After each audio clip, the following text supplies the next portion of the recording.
ibig nang sabihin, magkasama kayo ng itay mo nung pumasok kayo sa lumang bahay? Anong lugar to? Pugad to ah. Plano pa ako gawing hapunan nitong mga to ah. Hindi niyo na ako pwedeng paikutin dalawa dahil alam ko ng totoo. Kaya ka pala bigla-biglang nagbago dahil hindi ikaw si Reden. Ano sasabi mo? Hindi mo na ako maloloko. Hindi kita asawa. Sa oras na kumain sila ng pagkain pinaghirapan nila, mawawala ang bisa ng gayuma. Pag na-inlove siya kay Adonis, hindi na siya alis dito. Siya ang dahilan kaya ako napapasok sa lumang bahay. Kung ganun, hindi lang kaibigan yung tingin mo sa Lucy na yun. Tawag dyan, puppy love. Kahit pa paano magugoyo pa rin natin yung Dulce na yan. Pero kailangan hanapin natin yung isa pang Jessie. Kapag nahanap ko siya, lagot siya sa akin. Jessie? Jessie? Inay?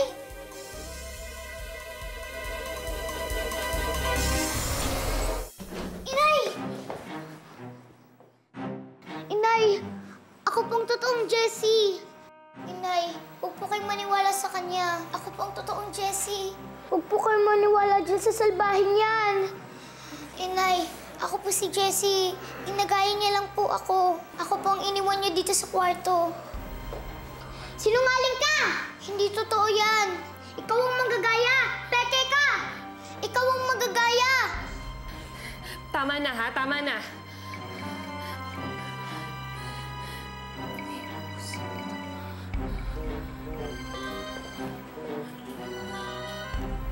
Paano nangyari to? Nasaan ang tato? Ha? Inay.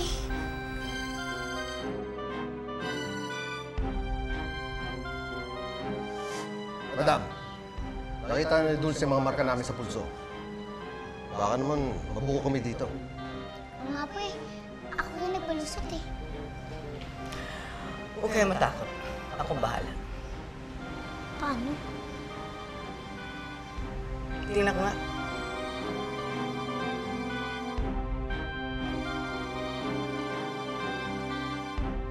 Madam, wala nang tuluyan? Hindi. Hindi lang siya nakikita ng mga ordinaryong tao. Tinago ko lang yan para hindi nila kayo makilala.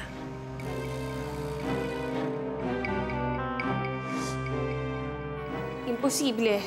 Nakitaan ko ang isa sa inyo na may tato. Inay, siya po ang bumaya sa akin. Nagbait-baitan lang po siya para po paniwala niya po kayo. Inay, huwag po kayong maniwala sa kanya. Sila po ni Itay ang nagpanggap. Sila po ang nagkulong sa akin. Sinungaling! Inay, naiintindihan ko po. Kung hindi po kayo naniniwala sa akin, mahal na mahal ko pa rin po kayo. Kahit ano pong mangyari.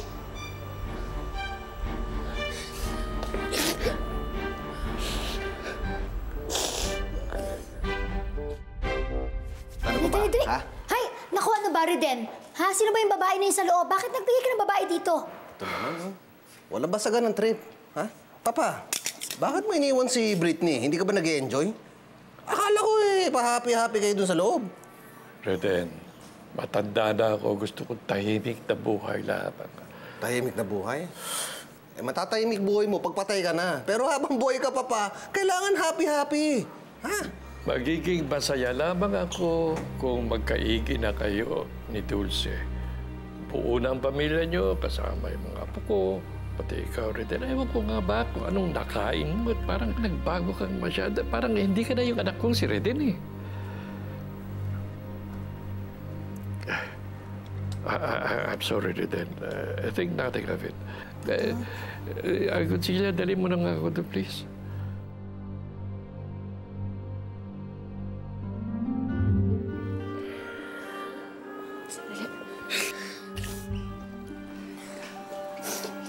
Hindi ikaw ang anak ko. Ha? Bakit mo ginagaya ang anak ko, ha? Sabihin mo sa akin yung totoo. Bakit? Hindi pa tayo tapos! Sandali, kinakausap kita. Bakit mo ginagaya ang anak ko? Sandali lang! Bakit mo ginagaya ang anak ko? Kausapin mo ako. Sabihin mo sa akin ang totoo dahil hindi ikaw ang anak ko. Bakit mo siya ginagaya? Ano nangyayari dito? Lolo, kasi po si Inay. Sinasaktan po ako. Ha? Totoo ba ito, Dulce? May kailangan ho kayo malaman. Dulce, pwede ba? I-reserve mo na sa ibang araw yung paliwanag mo. Pero, Sige na, magpapahinga na si Duarte. Jessie, sumama ka kay Lolo, ha? May marami akong ikikwenta sa'yo. Halika na. Halika na.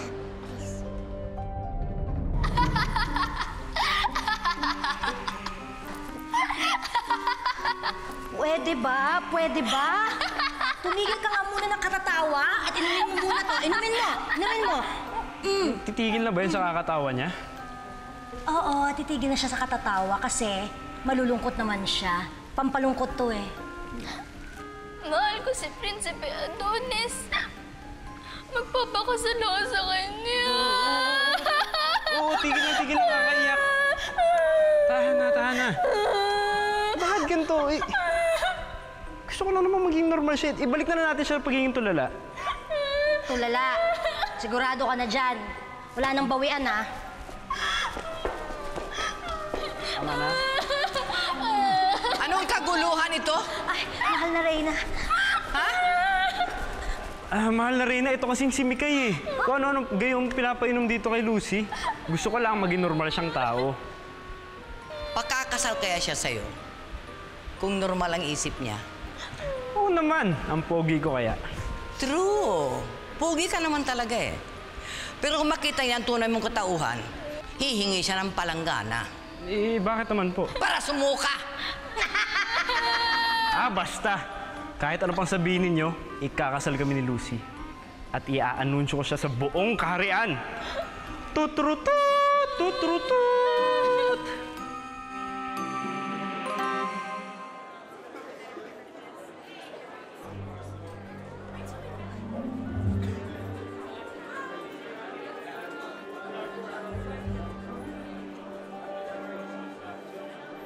Nasaan na kaya si Lucy?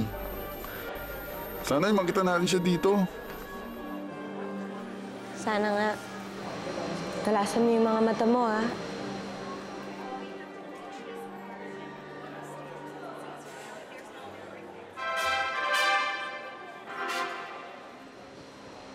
Ang prinsipe ng kaharian ng Britanya.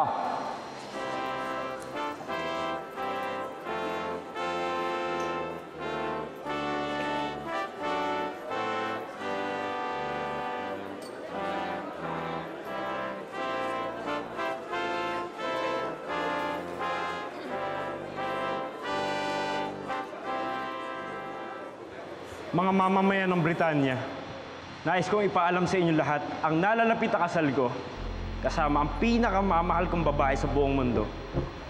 Ang aking magiging prinsesa na si Prinsesa Lucy. Si Lucy? Magpapakasal siya sa prinsipe?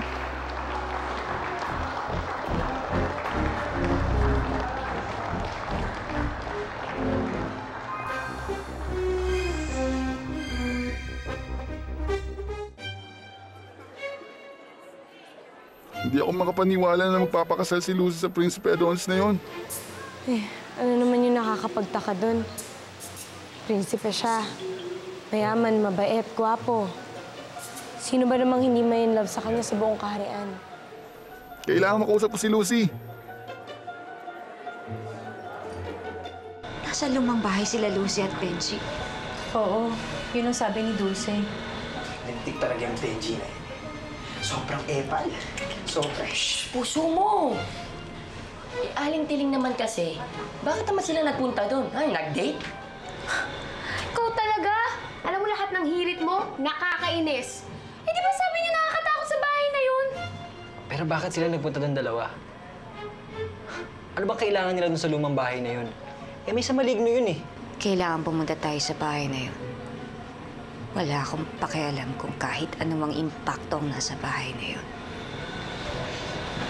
Ma. Nay, magpahinga po muna kayo. May sakit po kayo. Naku, Desa. Magpahinga ka muna. Saka ka na pumunta ng gera pag kaya mo na. Mahal na Reyna, mahal na Reyna. Ano yun? You have to see this. Come on. Mikay, ano ba? Ano yun? Bakit? Mahal na Reyna, ang dalawa niyong alagad sa lupa. Naku, na-discover na sila. Ay, mga peke. Ano? Kasama ni Dulce yung totoong Jessie? Oo, at saka alam niya na ako ang peking Jessie. Alam mo, sinabihan din ako ni Dulce na yan eh. Na hindi ako si Reden. Tsaka sinabi niya talaga sa akin, ha? Tinumbok niya ako. Dapat hindi tayo maging loser, no? Dapat. Hoy, mga talunan. Pumunta kayo sa akin ngayon din at may iba akong plano para sa inyo. Dali! Yes, madam.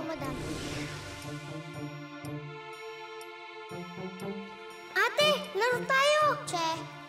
Tay, saan po kayo pupunta? Ewan ko sa'yo. Bakit kayo hindi nila ako pinansin? Paano ko ba sasabihin sa lolo niya na impostor ang Reden na inaakala niyang anak? Tsaka, paano ko sasabihin na huwag siyang maniwala dun sa Jessie na hindi naman talaga niya apo? Inay, yun naman po kasi talaga ang totoo. Kaya sabihin niyo na lang po sa kanya. Anak, sana ganun nga kadali. Pero mahihirap magpaliwanag ng sitwasyon na pwede ka nila pag-isipan na nasisiraan ka ng ulo. Baka hindi lang sila maniwala sa atin. Inay, kung may maitutulong po ako sa inyo, sabihin niyo lang po sa akin. Dahil ayoko din naman po kasi kayong nakikitang nahihirapan. Okay, intindihin anak, ha? Dapat nga nagpapasalamat tayo dahil nandito ka na. Alam mo ba, kayo na lang nagbibigay ng lakas loob sa akin. At least, nandito na kayo ni Ivan kasama ko. Mahal na mahal ko kayong dalawa.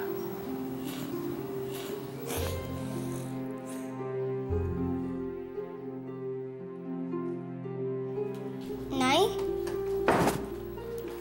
Ate Jessie, di ba umalis kayo ni tatay? Ha? Bakit nandito ka? Baka hindi ako yun. Baka yun ang bad na Ate Jessie. Hindi ako bad.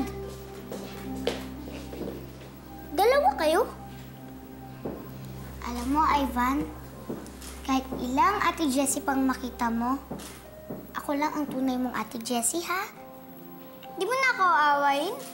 Oo naman. Siyempre, hindi kita aawayin kasi love na love kita. Mga anak, makinig kayo kay nanay. Babalik tayo sa lumang bahay. Hahanapin natin si Kuya Benji mo at ang itay niyo. Hindi ako papayag na hindi sila bumalik sa atin.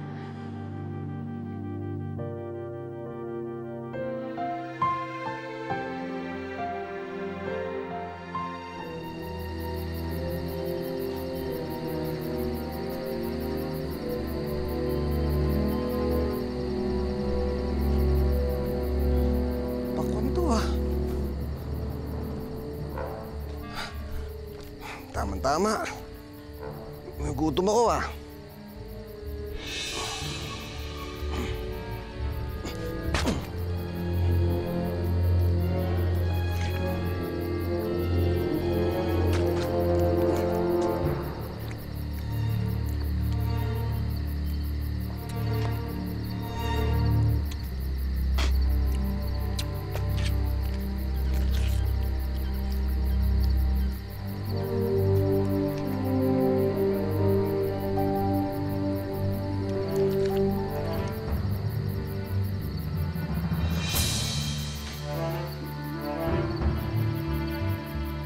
Ito ah. Siyempre.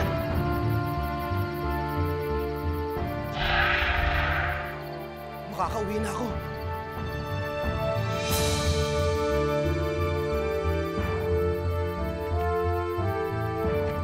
Ayaw kumasya.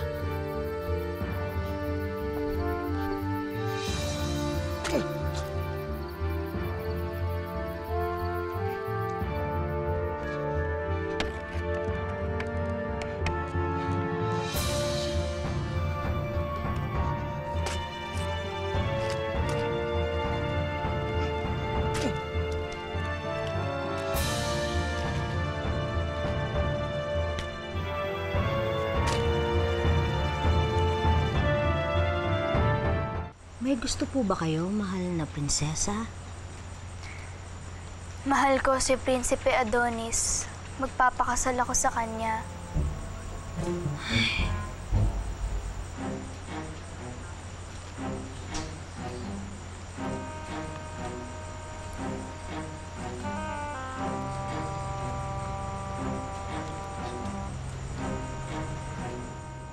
Paano tayo makakalapit sa kanya? Eh may mga kawal na nakabantay.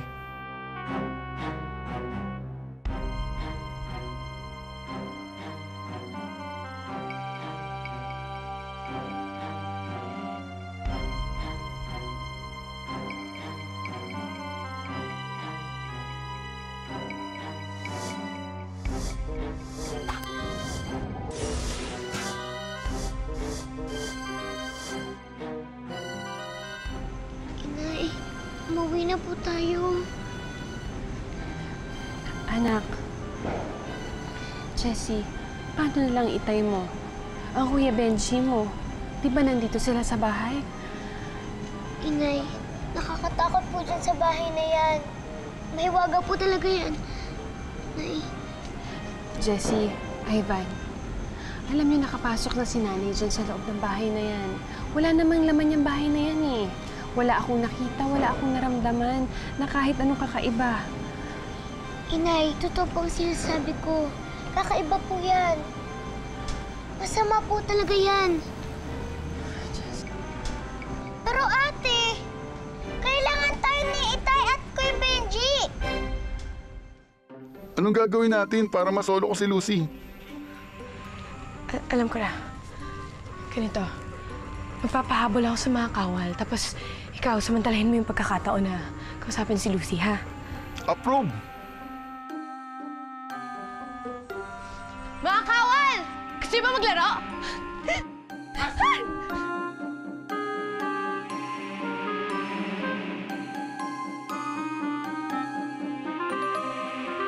Ay!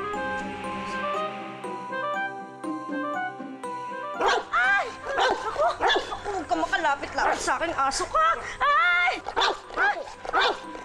Kumanda ka, kumanda ka! Mga kawal! Mga kawal! Mga kawal!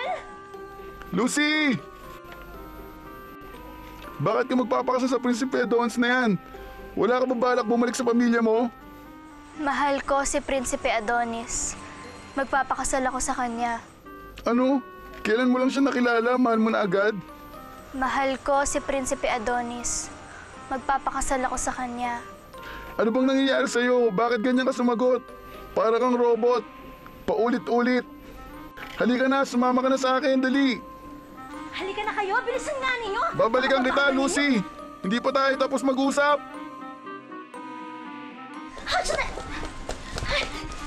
Halugugin niyo ang buong kaharian. Hanapin niyo ang antipatikong aso na yon.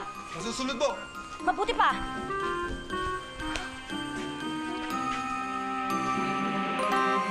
Gusto ko nga po sana makalabas na po sila, kaya lang natatakot po talaga ako. Baka po may mangyari po sa ating masama. Inay. Sige, ganito lang, ha? Mga anak, ganito ang gagawin ni nanay. Ako na lang mag-isa ang papasok.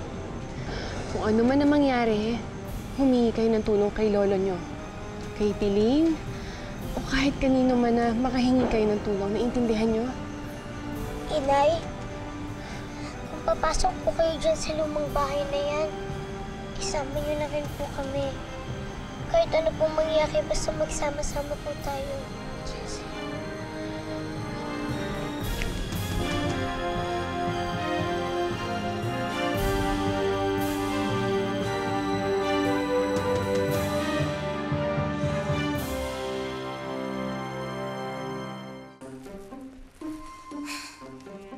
Monitor na nga lang nang makapag-update naman ako kay Madam.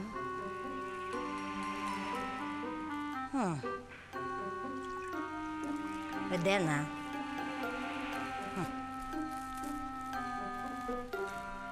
Sige, Reden. Aabutin ka ng umaga, hindi mo pa rin makikita ang mahiwagang susi.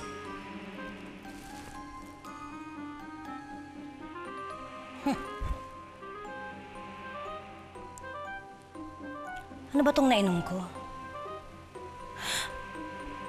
Ang gayuma?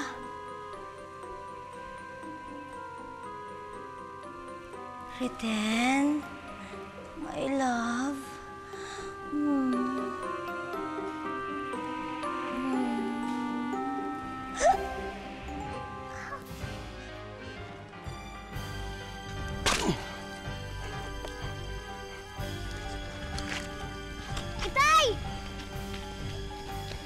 Jessie!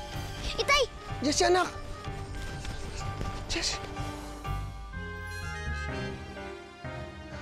Saan galing? Ano nangyari sa'yo? Paano ka nakabalik dito? Itay, binalikan po kita kasi alam ko na po yung daan pa uwi.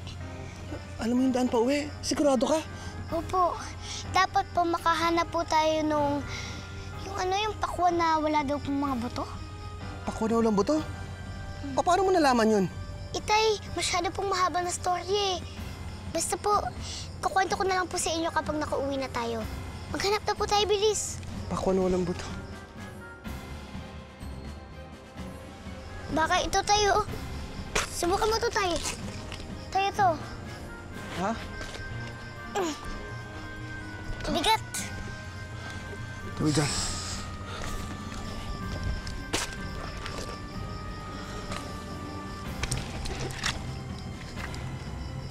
Jessie, susi.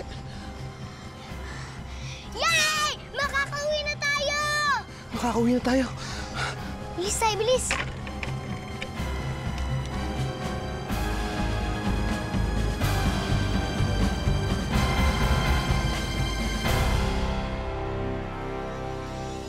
Mabuti na lang dumating ka sa buhay ko, Benji. Ikasama na ako. Hindi na ako malulungkot. Nakalabas na ako! Reden! Reden! Dulce! Hello, babe! Ano ginagawa mo dito? Bakit parang takang-taka ka? Gusto ko lang malaman mo na nagkaayos na kami ng asawa kong si Reden. Mahigpit na pinag-uutos ni Prinsipe Adonis na patayin lahat ng aso dito sa Carian. Labas mo ang aso at gigilitan namin ng leg. Siguro panahon na rin para ibigay ko sa iyo ang pamamahala ng aking negosyo. Ano gagawin natin? Eh, di sisirain natin ulit yung pamilya nila.